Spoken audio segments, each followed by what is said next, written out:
네, 은혜로운 찬양 감사합니다. 우리 옆에 분들에게 주님의 이름으로 사랑합니다. 함께 고백하겠습니다. 네, 주님의 이름으로 사랑합니다. 네, 표정이 좀 밝아지셔야 되는데 한 번 더 밝게 주님의 이름으로 사랑합니다. 앞에 뒤에 분들 고백하겠습니다. 네, 표정이 행복해 보이십니다. 한결 행복해 보이십니다. 아, 백종인 권사님 마음에 감사합니다. 매번 해주시기를 부탁드립니다. 힘이 납니다. 자, 제가 신학교 다니면서 가졌던 부담감이 있어요. 그게 뭐냐면 예수님 따라 사는 삶이에요. 처음에 신학교 가기로 서원했을 때 목사의 삶이 어렵다는 거 당연히 알고 있죠. 제가 자란 교회는 개척교회부터 시작해서 일신교회 사이즈까지 자란 교회였어요. 성전 건축도 하고. 처음에 함께 부모님과 8살 때 그 교회를 갔는데 30석이 안 되는 교회에서 부흥회하고 있었어요. 근데 이제 그 옆에 이제 작은 방 만들어 갖고 이제 그 담임 목사님 부부가 주무셨죠. 저희 이모부인데 그 작은 방에서. 근데 막 되게 슬픈 소식이 들렸어요. 8살 저한테도 한겨울에 애들이 있는데 그 난방비가 부족해서 제대로 온도를 못 올리고 산다고 막 입김 불면 막 입김 나온다고 막 이런 개척교회 이런 스토리들 아시잖아요. 그런 이야기를 들었어요. 근데 그런 교회가 점점 성장하더니 제가 청소년 시절에는 한 100석 정도 상가로 이전을 했던 것 같아요. 그리고 대학교 갈 때쯤에는 성전 건축을 했습니다.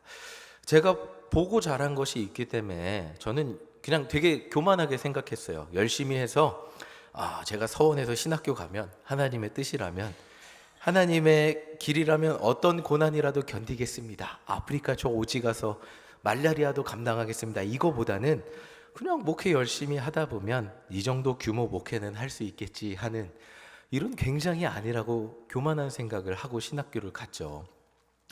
근데 이런 안일한 마음을 가지고 신학교에 들어가서 성경을 읽으니까 읽을 때마다 부담되는 구절이 있어요. 누가복음 9장 23절 24절인데 마침 이 구절이 오늘 성경 설교에 걸렸더라고요. 한번 우리 같이 한번 23절 24절 읽어보겠습니다. 시작. 또 무리에게 이르시되 아무든지 나를 따라오려거든 자기를 부인하고 날마다 제 십자가를 지고 나를 따를 것이니라. 누구든지 제 목숨을 구원하고자 하면 잃을 것이요 누구든지 나를 위하여 제 목숨을 잃으면 구원하리라.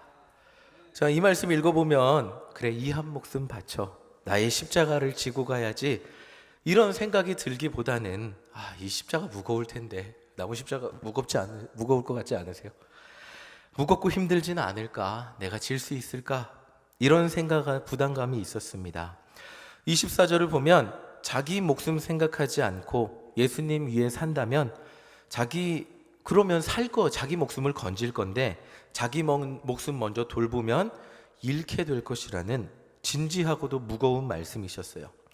자, 이 말씀을 문자 그대로 저는 실천하고 살 용기는 없었습니다.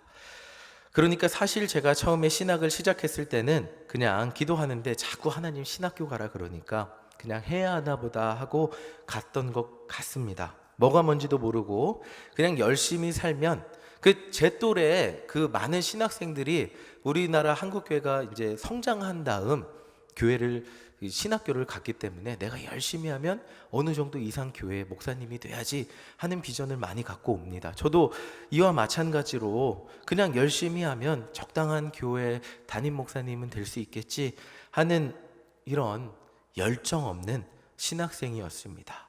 근데 하나님 같으면 저 같은 사람을 이렇게 일꾼으로 쓰진 않으셨을 것 같아요. 근데 하나님은 이런 저를 지금까지 만드셔서 이렇게 인도하셨습니다. 사람 만드신 거죠. 이렇게 꾀가 많고 이렇게 자기 술수에 능한 사람을 하나님은 저를 만드셨던 것 같아요. 자, 저에게 있어서 예수님을 따르는 것, 십자가를 제대로 지는 것은 아직도 부담감으로 남아 있습니다. 최근에 말레이시아도 다녀오고 목회 세미나도 다녀오면서 저도 바쁘게 지냈어요. 사진 보여주세요. 제가 만든 영상에 제 사진 일부러 안 넣었는데 그림자만 나온 것 같아갖고 사진 한 장은 보여드려야죠. 자, 애들하고 친한 척하려고 목사님 찍어주신 건데 아이들이 친한 척을 안 해줘서 조금 상처받고 네, 낯선 사람 아직 낯설어 하더라고요. 이렇게 말레이시아도 갔다 오고 그 다음 사진도 보여주세요. 자, 이렇게 세미나 가서 열심히 교회의 성장원인가 세태원인을 들으면서 우리 교회에 무엇이 필요한가 고민도 하고 돌아왔습니다. 결론은 최선을 다해 열심히 목회해야겠다. 하나님의 도우심을 기대하며 나의 노력을 의지하지 말아야겠다. 이런 결론을 내고 돌아왔어요. 자, 바쁘고 정신없이 살다 보면 좋은 점이 있어요. 좋은 점이 뭘까요? 쓸데없는 생각을 안 해요. 그리고 딴짓을 안 해요. 집에 가면 자기 바쁘기 때문에 딴짓을 안 한다는 겁니다. 하루하루 해야 할 일 그것만 맞추기에도 벅차기 때문에 그냥 그것만 하고 잠자고 새벽 예배 가고 다시 또 이렇게 하게 됩니다. 그런데 그렇게 최근에 매일 바쁘게 살며 오늘 본문과 같이 복잡하고 어려운 이 십자가를 지고 가는 것에 대한 진정성은 생각해 볼 기회 없이 그렇게 사역을 했습니다. 근데 이 설교 준비를 하면서 본문을 한 번 읽고 두 번 읽고 세 번 읽고 네 번 읽으면서 정말 많은 생각을 했습니다. 진짜 예수님 따르는 게 무엇일까? 다시금 제 마음에 잊고 살았던 부담감이 찾아오기 시작했습니다. 그 세미나 갔는데 유기성 목사님이 그러시더라고요. 진짜 여러분들 목사님들 옆에 예수님이 계신 것을 인정하십니까? 그랬더니 제가 집에 혼자 있는데 아무 짓도 못하겠어요. 막 폭력적인 영화도 못 보겠고 예수님 죄송해요. 아이언맨 좀 볼게요. 그러고 폭력적인 영화도 못 보겠고 폭력적인 게임도 못 하겠고 예수님이 옆에 계시니까 진짜 예수님을 따르는 것은 무엇일까 진지하게 생각을 해보면서 부담감이 찾아오기 시작했습니다. 누가복음 9장 57절 58절 함께 읽어보겠습니다. 우리 함께 읽겠습니다. 시작. 길 가실 때 어떤 사람이 여짜오되 어디로 가시든지 나는 따르리이다.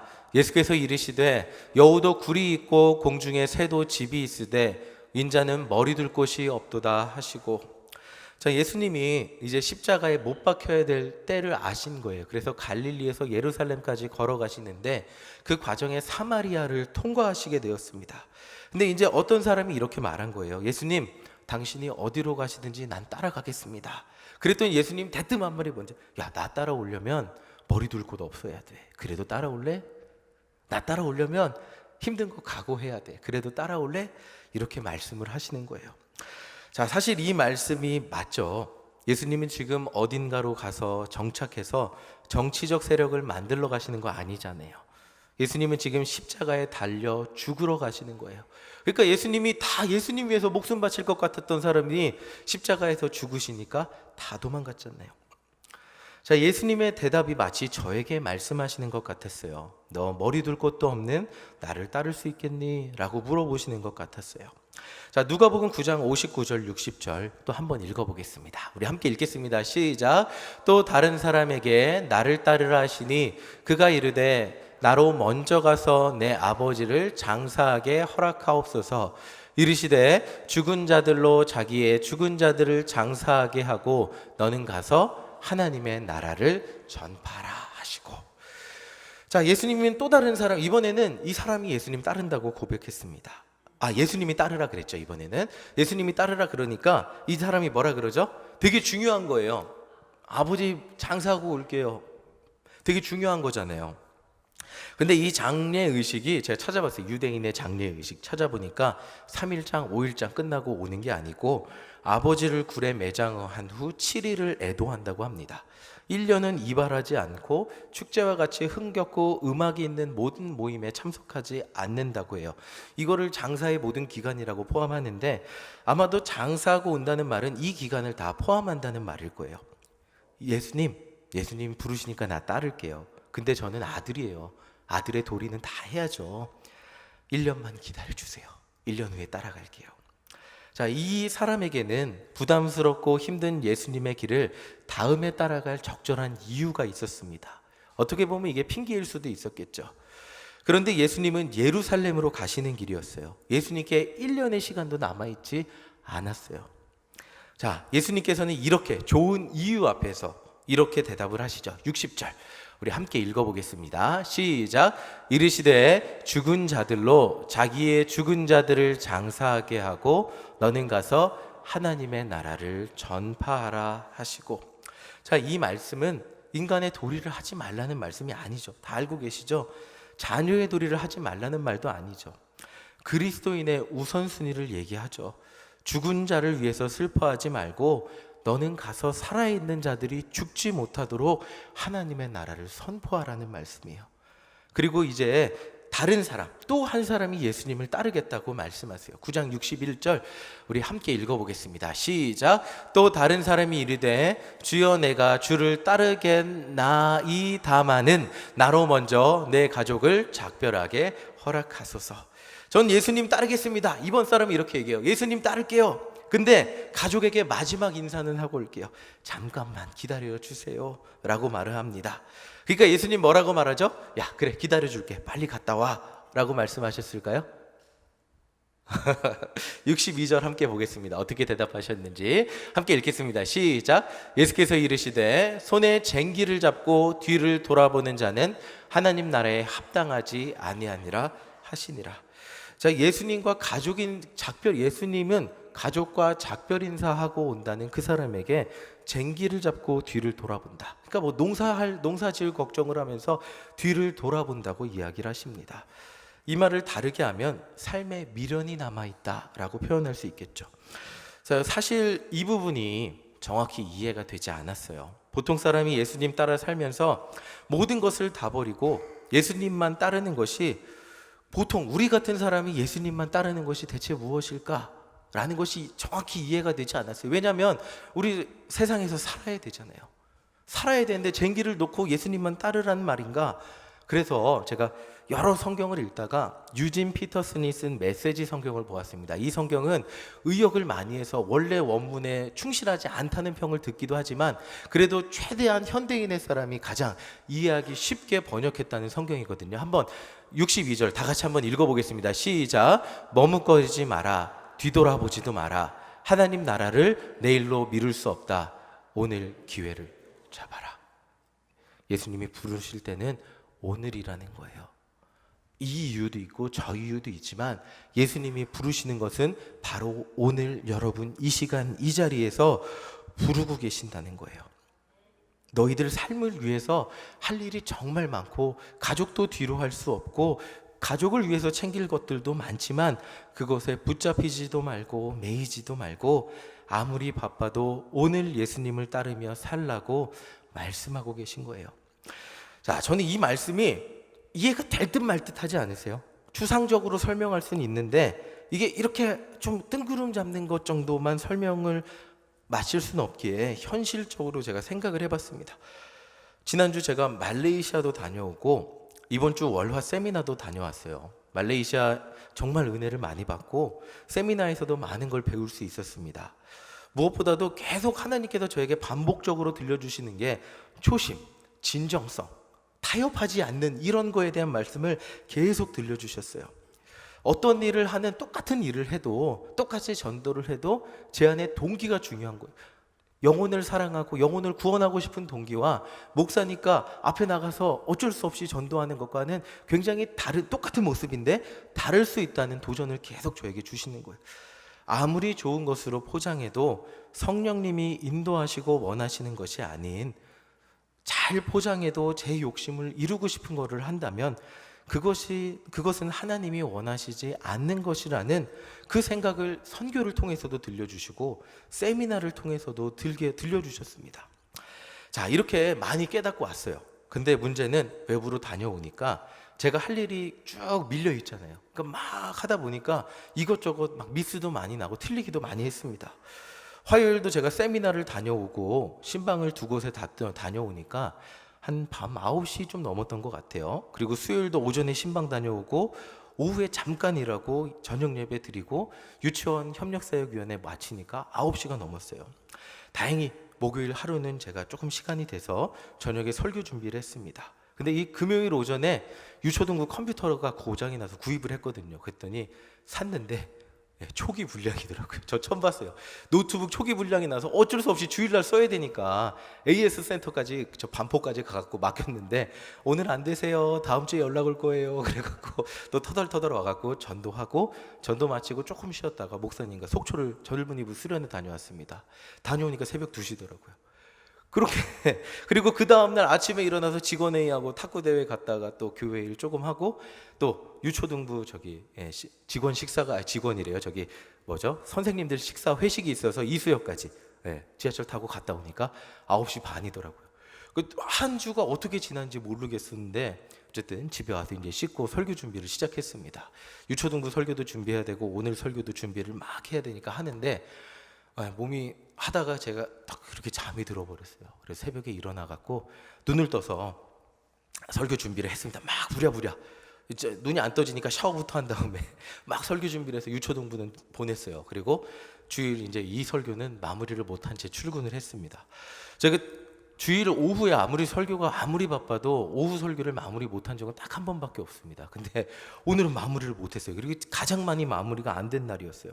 근데 오늘따라 굉장히 바쁜 날이었어요. 어떻게 되냐면 유초등부 예배 드리고 원래는 유초등부 선생님들하고 점심 식사가 약속이 되어 있었고 그 다음에 교육부 모임이 약속이 되어 있었고 유치원 협력사역위원회 하고 바로 오후 예배 들어와야 되니까 1부 예배 끝나고 시간이 하나도 거의 없어갖고 설교를 마무리할 시간이 없었습니다. 그래서 제가 부랴부랴 방에 들어와서 이제 10시 한 10분쯤에 부랴부랴 들어와서 이제 설교를 막 마무리하는데 계속 전화가 와요. 마목사님 빨리 오세요. 마목사님 빨리 오세요. 여기저기서 전화가 오는 거예요. 그래 한 통화가 아니고 여기저기서 전화가 오는 거예요. 그래갖고 마음이 진짜 하나님 진짜 어지럽대요. 근데 밖에서는 마인성 마지아가 TV 본다고 TV 크게 틀어놓고 번개처럼 다다다다 들리는 거예요. 하나님. 근데 오늘 일부 예배 설교 굉장히 좋았거든요. 제가 배운 대로 했어요. 성령님 여기서 제가 어떻게 해요?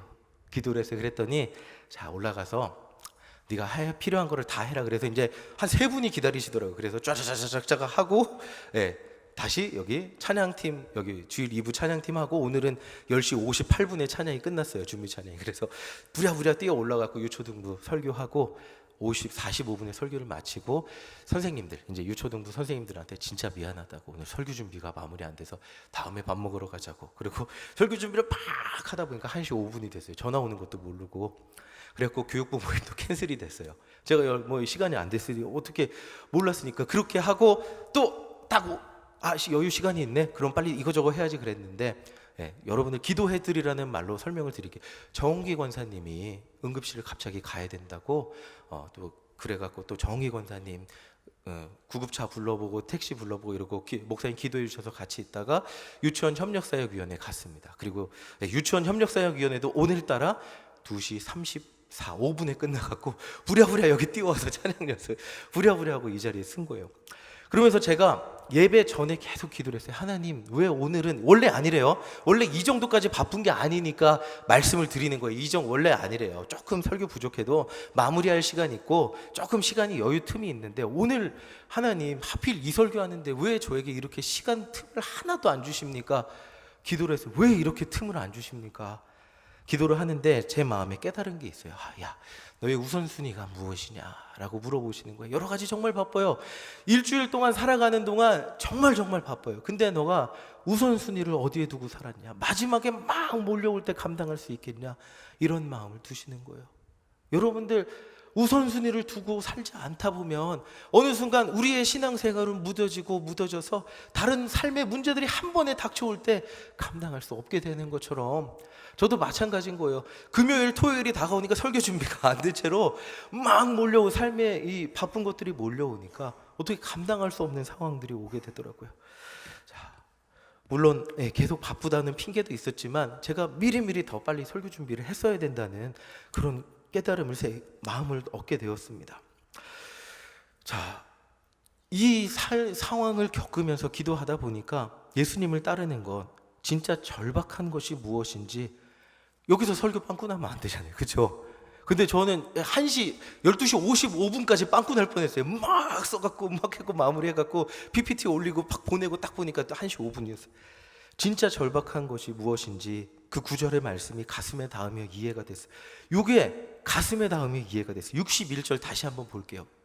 61절 한번 읽어보겠습니다. 시작. 또 다른 사람이 이르되 주여 내가 주를 따르겠나이다마는 나로 먼저 내 가족을 작별하게 허락하소서. 예수님이 우리를 따르라고 하세요. 근데 우리 삶에는 항상 급한 일, 해야 될 일과 급한 일이 항상 동시에 준비해요. 우리에게 가정을 돌봐야 되는 일, 걸리는 일들이 항상 존재하기 마련이에요. 예수님 따르는 것도 중요한데 여러분들 인생에 급한 일이 얼마나 많으십니까? 이거부터 해결하고, 먹고 사는 일부터 해결하고, 해야 될 일, 가족 챙기는 일부터 해결하고, 내가 해야 될 일부터 해결하고 예수님 따르겠습니다. 잠깐 기다려주세요. 먹고 사는 문제만 해결되면 나 예수님 잘 따를 수 있을 것 같아요. 우리 둘째 대학만 보내고 나면 예수님께 충성 다 할게요. 그때 할게요. 할 수 있을 것 같아요.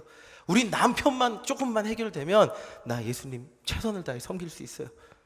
그런 우리들에게 예수님 이렇게 대답하신다는 거예요. 62절. 자, 함께 읽겠습니다. 시작. 머뭇거리지 마라.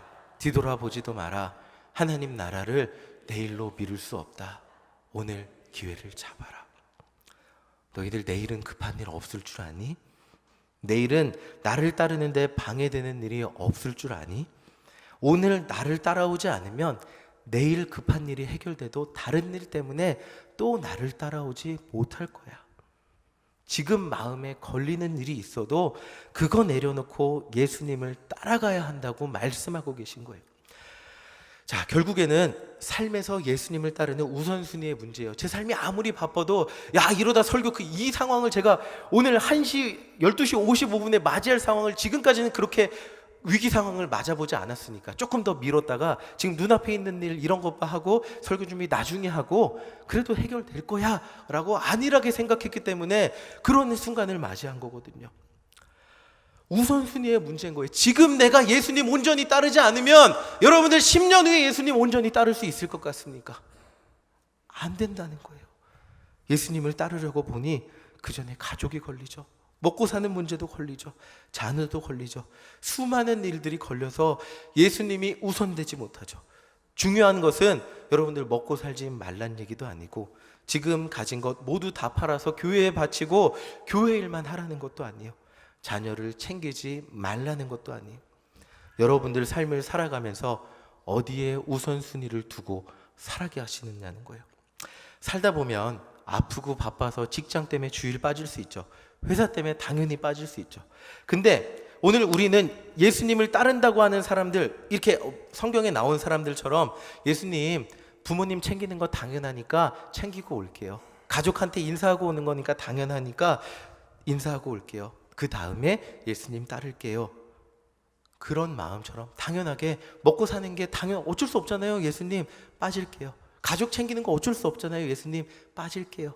다음으로 미루고 다 내가 우선되는 가정일, 먹고 사는 일 먼저 하고 그 다음 예수님 앞에 나올게요.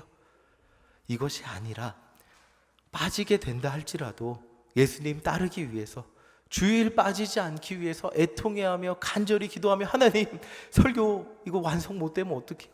주일 예배 참석하지 못하면 어떡해요? 주님의 자녀가 주일날 교회 성전에 앉아있지 못하고 다른 데 앉아있으면 내가 어떡합니까? 라고 하는 애통함과 안타까움이 우리 안에 있고 그걸 가지고 기도하며 주님 앞에 안타까워해야죠. 갈증을 가지고 간절한 마음을 가져야 한다는 것입니다. 이게 주님이 나를 따르라고 주님을 따르겠다고 결단하는 제자들의 그 마음이라는 거예요. 자, 창세기 22장 12절 한번 볼게요. 우리 함께 읽어보겠습니다. 함께 읽겠습니다. 시작. 사자가 이르시되 그 아이에게 내 손을 대지 말라. 그에게 아무 일도 하지 말라. 내가 내 아들 내 독자까지도 내게 아끼지 아니하였으니 내가 이제야 내가 하나님을 경외하는 줄을 아노라. 하나님이 이삭 바치라고 했을 때 아브라함이 하나님 이삭 너무 어려서 안 돼요. 저 이삭하고 조금만 더 추억을 만들게요. 그리고 아니면 왜 사라한테는 얘기 안 해주세요. 사라 좀 설득할 시간 주세요. 아니면 하나님이 나타나서 사라 좀 나 말 못해요. 이런 일 어떻게 말해요? 하나님이 설득해 주세요. 이렇게 하고 했다면 이삭을 바칠 수 없었겠죠. 죽을 때까지 바치지 못했겠죠. 그러나 아브라함은 하나님이 말씀하신 그 다음날 짐을 싸고 하나님이 명하신 산으로 가서 이삭을 바쳤습니다. 그리고 이삭이 죽었나요? 하나님 이삭을 죽이셨나요? 여러분들 재물을 원하시는 것 같지만 다 가져가실까요? 여러분들 자녀를 원하시는 것 같지만 하나님이 다 가져가실 거예요. 그래, 네 자녀 가난하게 살아라 하실까요? 여러분들 재물 다 내놓으라고 하시고 너네 거지처럼 살아라 이렇게 하실까요? 아니라는 거예요. 하나님이 이삭을 바치라고 했지만 그 바친 이삭을 통해서 믿음의 가정이 이루어지고 예수님이 태어나게 되었습니다. 결코 죽지 않았죠. 중요한 게 뭐냐면 여러분들 삶의 우선순위를 자녀보다, 가정보다, 먹고 사는 문제보다 하나님 앞에 두며 살아가는 것이 예수님을 따라 사는 것입니다. 내가 걱정되는 그 어떤 것보다 예수님을 따라가는 것이 예수님을 따라 사는 삶입니다. 누가복음 9장 24절 우리 함께 읽어보겠습니다. 이 말씀이 오늘 정답이에요. 이 믿음이 우리 안에 있으면 승리하며 살 수 있어요. 우리 큰 목소리로 함께 읽어보겠습니다. 시작. 누구든지 제 목숨을 구원하고자 하면 잃을 것이요 누구든지 나를 위하여 제 목숨을 잃으면 구원하리라. 이렇게 살아가시는 저와 여러분들 되시기를 간절히 소망합니다. 무엇을 위해서 예수님 믿으십니까? 열심히 하루하루 살아가십니까? 자녀를 양육하고 계십니까? 여러분들이 자녀를 사랑하지 않는 것도 아니고 열심히 살지 않는 것도 아닙니다. 근데 오늘 예수님은 여러분들이 그렇게 열심히 살아보며 바라보고 있는 것들, 그 시선을 변화시켜 예수님을 따르라고 말씀하십니다. 세상 어떤 일보다 예수님의 음성이 우선이 되라고 말씀하십니다. 예수님의 음성에 순종할 수 있으십니까? 다시 한번 여쭤보겠습니다. 예수님의 음성에 순종할 수 있으십니까? 자, 그렇다면 이제 본론으로 지금부터 어떻게 예수님을 따라 사는지 구체적으로 말씀을 드려야 되는데, 오늘 1부 예배, 2부 예배 시간에 목사님 다 말씀해 주셨습니다. 그렇죠? 어떻게 말씀해 주셨죠? 대답 나오면 안 하고 자, 어떻게 살아야 되죠? 우리가 예수님 따라서? 성령님 따라 살면 되잖아요. 구체적인 적용이잖아요. 그렇죠? 예수님이 내 곁에 있는 것처럼, 성령님이 언제나 나의 기도를 들으시는 것처럼, 주님 내가 이 상황에 어떻게 해야 됩니까? 음성을 들려주세요 라고 기도할 때 내가 원하지 않는 음성을 들려주신다고 할지라도, 내가 원하지 않는 마음을 주신다고 할지라도 그것에 순종하며 사는 삶이 뭐라고요? 예수님을 따라 사는 삶입니다. 우리 옆에 분들에게 함께 이렇게 고백해 보겠습니다. 성령님을 따라 삽시다. 함께 고백해 보겠습니다. 성령님 어떻게 가야 될까요? 성령님 알려주세요. 기도하며 주님의 음성에 순종하며 나아가는 우리 모두가 되시기를 간절히 소망합니다. 자, 순종하는 순간이 언제라고요? 지금이죠. 그럼 전도는 언제 해야 되죠? 지금이죠. 자, 제가 전도 강조하는 거 아니고 아까 말씀에 나와 있었죠. 죽은 자는 죽은 자들이 섬기라 그러고 너는 나가서 하나님의 나라를 산 자에게 전하라고 말씀하셨잖아요. 살아있는 사람에게 하나님의 말씀을, 죽어가는 영혼들에게 하나님의 말씀을 전해 영혼을 살리는 우리 모두가 되시기를 간절히 소망합니다.